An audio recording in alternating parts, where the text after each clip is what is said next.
खैर, ये तो कांस्टेबल के पास एक नकली पिस्टल है, मगर जब असली पिस्टल उस 26/11 अटैक में इस्तेमाल हुई, तब कांग्रेस सरकार के देश के होम मिनिस्टर, महाराष्ट्र के सीएम, महाराष्ट्र के डिप्टी सीएम, तीनों ने रेजिग्नेशन दे दी थी। प्रधानमंत्री ने शोक मनाया और उसके बाद प्रेस कॉन्फ्रेंस की। कसाब को जिंदा पकड़ा, उससे इंफॉर्मेशन लेके फांसी लगाई और अगले 8 साल तक कोई भी मेजर अटैक नहीं हुआ भारत। फिर सरकार बदल जाती है। Pathankot attack, Uri attack, Amarnath Yatra attack, Pulwama attack, Pahalgam attack, हाल ही में दिल्ली ब्लास्ट और आज भी दिल्ली हाई अलर्ट पे है। कोई जिम्मेदारी लेने भाजपा नेता आगे आया? किसी ने रेजिग्नेशन दी? होम मिनिस्टर, दिल्ली की चीफ मिनिस्टर ने? क्यों रेखा जी? एक भाजपा नेता ने दी। पुलवामा अटैक जब हुआ था, गवर्नर का इस्तीफा आया और उसके बाद भाजपा ने उस नेता के साथ जो हाल किया एक वीडियो के थ्रू बयां होती है, जो गोदी मीडिया के अंदर कभी हिम्मत नहीं होगी चलाने की।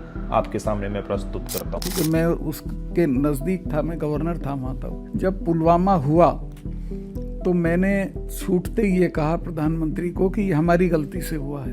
उन्होंने मुझे कहा कि नहीं आप इस पे चुप रहिए। मैं समझा कोई जांच कराएंगे।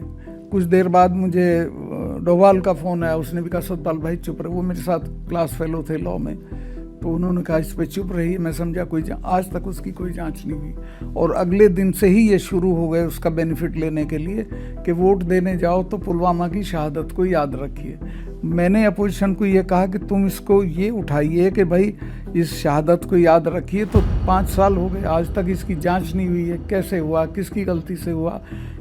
किसी का तो सर कलम होना चाहिए था, वो हुआ ही नहीं। And they are not picking it. इससे बहुत चीजें क्लियर हो जाती है। मगर अभी भी पुलवामा अटैक में वो 300 किलो RDX कहां से आया? पहलगाम अटैक जब हुआ तो वो टेररिस्ट 300 किलोमीटर कैसे चलेगा अनडिटेक्टेड? वहां की सिक्योरिटी कहां पे थी? ऐसे बहुत से सवाल है, मगर मैं आपसे पूछ चाहता हूँ, आपको क्या लगता है? सच्ची अपनी कमेंट्स में अपनी राय बताइए।